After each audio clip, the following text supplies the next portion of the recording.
are seeing simple present tense. Okay. Yesterday only I explained about this, but as you don't understand, I am going to explain it once again. Now give me your attention, please. Okay. This is affirmative.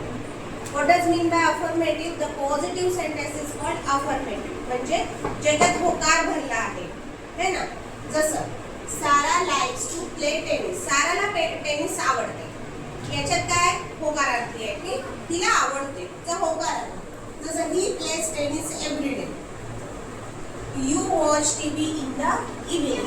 हे positive sentence आहे. Subject बद्दल positive statement सांगितल्या गेलेली आहे, म्हणून दिस is called affirmative sentence. ठीक आहे. आता आपण आज काय शिकणार आहोत अफर्मेटिव्हचा? निगेटिव्ह कसं करायचं ना, आफ्टर दॅट इंट्रोगेटिव्ह. समजलं? पहिले डोक्यात हे टाका की प्रेझेंट टेन्स मध्ये, सिंपल प्रेझेंट टेन्स मध्ये महत्त्वाची गोष्ट जी तुम्ही आवर्जून लक्षात घेतली पाहिजे की सिंपल प्रेझेंट टेन्स मध्ये जेव्हा सब्जेक्ट थर्ड पर्सन असतो तेव्हा मुख्य क्रियापदाला यस किंवा ईएसचा प्रत्यय असतो. आता बघा सारा, आपण आहोत का सारा? सारा is someone else, the third person about whom we are talking over here. सारा ही कुणीतरी तिसरी व्यक्ती आहे जिच्याबद्दल आपण बोलत आहोत. But is she present right now with us? नाही. आता ती आपल्या सोबत नाही आहे. म्हणून बघा मुख्य क्रियापदाला काय लागलं? मुख्य क्रियापदाला काय लागलं? Now he plays tennis. So he is a third person. He is third person. And what do we add over here?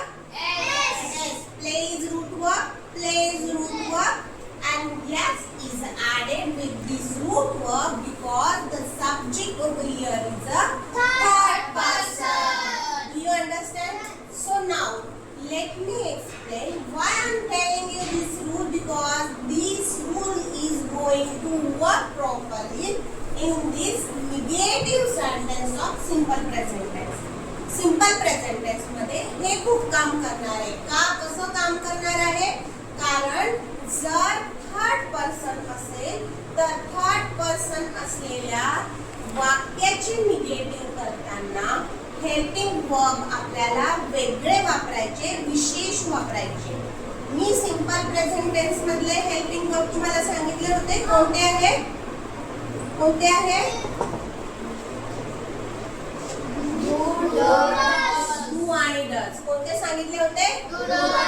आणि तुम्हाला ते कसे वापरायचे हे पण सांगितलं होतं. First person, second person, third person मध्ये. लक्षात आहे? सारा कोण आहे आता इथे? क्रियापदाला काय आहे? मग या वाक्याचं निगेटिव्ह करताना आपल्याला या दोन पैकी कोण घ्यायला लागेल? Very good. निगेटिव्ह करायचं म्हणजे डोळे बंद करून लक्षात ठेवा की नॉट लावायचंय. काय लावायचंय? निगेटिव्ह सेंटेन्स करण्यासाठी वाक्यामध्ये काय लावायला लागते? नॉट लावायला लागते. पण नॉट सोबत मदतीला कोणाला घ्यायला लागते? या दोघांपैकी एक घ्यायला लागते. आता रुद्रा तू मोठ्याने वाक्य वाच. Sara likes to play tennis. साराला टेनिस खेळायला आवडते. This is affirmative sentence. Now we are going to change it into negative form. Negative करतोय. तर सांग मला कृतिका याचं निगेटिव्ह कसं करशील? सारा हां जोरात. does not like. Very good. तर आपण कॉन्टॅक्ट फॉर्म घेऊ. डझंट. Doesn't like. आता अजून एक महत्त्वाचा नियम, इथे डज वापरल्यानंतर इथे जे मूळ वाक्यामध्ये यस प्रत्यय आहे तो का होईल? कट होईल. पार्ट हो जाएगा, स्किप हो जाएगा. तर का होईल? Sara doesn't like. Did I add yes here? No. I skip this. Do you understand? नेहमी लक्षात ठेवा वाक्याचं प्रश्नार्थक वाक्य करायचं आहे. सिंपल प्रेझेंट मध्ये किंवा निगेटिव्ह करायचं असेल वाक्यात जेव्हा तुम्ही डज वापरता तेव्हा वाक्याला जो यस किंवा ईएसचा प्रत्यय असतो तो आपल्याला काय करायचा असतो? स्किप करायचा असतो. म्हणून वाक्य कसं होईल? Sara doesn't like to play tennis. Very good. आता दुसरं वाक्य कोण सांगणार मला?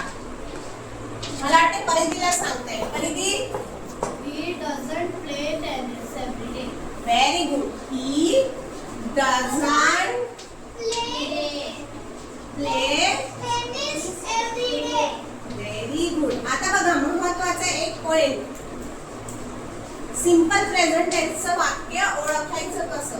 बरेचदा सिंपल प्रेझेंट टेन्सच्या वाक्यामध्ये एव्हरीडे, ऑलवेज, युजली या प्रकारचे शब्द वापरात येतात. म्हणजेच ते ओळखायला तुम्हाला मदत करतात की जर एव्हरीडे असेल वाक्यामध्ये तर हे सेंटेन्स कोणत्या काळाचं आहे? हे सेंटेन्स सिंपल प्रेझेंट टेन्स. कुठल्या काळाचं आहे? Simple present. आता हे आपण थर्ड पर्सन बघितलं. थर्ड पर्सनचा अफर्मेटिव्ह निगेटिव्ह कसं करायचं? आता you watch TV in the evening. Is it third person? हाँ साहिल, Second person. बोलो, बताओ कैसे करोगे साहिल?